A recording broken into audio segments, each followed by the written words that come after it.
Hello everyone, it's me, Clayton. I just got back from watching Mary Poppins Returns.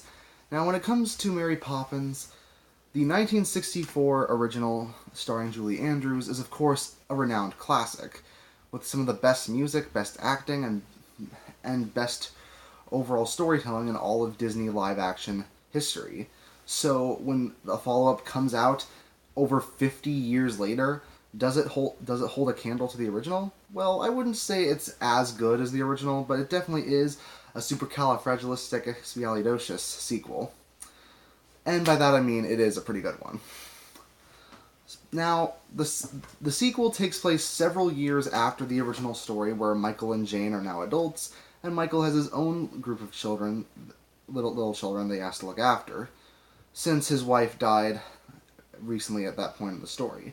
So when he ends up, when his house is almost going to be going to get repossessed, and he needs to find a way to get some shares from the bank in order to in order to make sure he can keep the family house, Mary Poppins appears once again to look after the children, and we get some awesome song numbers. We get more drama with the bank, just like Mr. Banks in the first movie, and you can see where the story goes from here. Now, one of the biggest criticisms of the film is the fact that it is pretty derivative of the original. If you've seen the original, you can see a lot of these plot points coming pretty much beat for beat.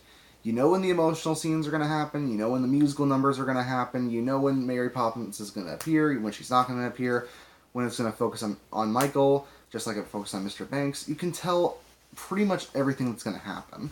But that doesn't necessarily make it bad. If anything, it does feel both like a loving homage to the original as much as it is derivative. And a lot of the enjoyment of the film does come from the great performances, however.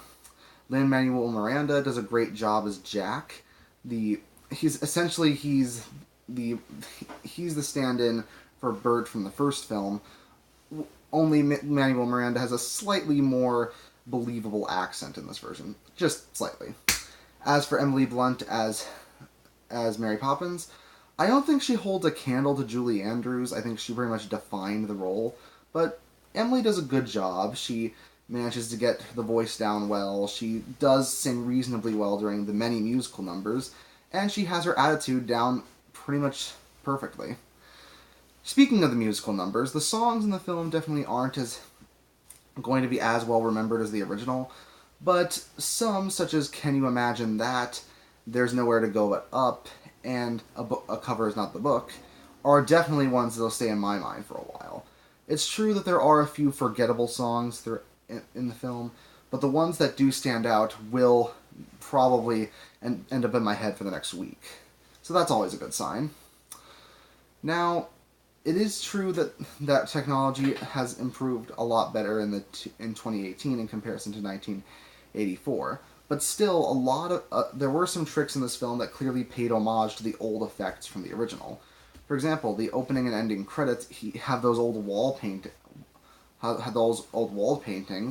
that you might remember from the first movie. Not the exact same ones, but they're clearly inspired by them. And the London setting, while a little updated, clearly feels faithful to the original, to the point where it feels like it's a sequel that's been in the making for several years. It doesn't feel like just a cheap cash grab, which is something I was very afraid of. So, and the last thing I'll say about it is that you should definitely stay for the credits, because even though there's no real incentive to stay after the final song, the credits are pretty impressive, and there is some good music playing during them. The whole theater I was in basically stayed in during the credits purely for that reason. So while this one isn't going to live up to the original, that's a very hard thing to do. The original was just so much of a classic and so massive when it comes to its impact.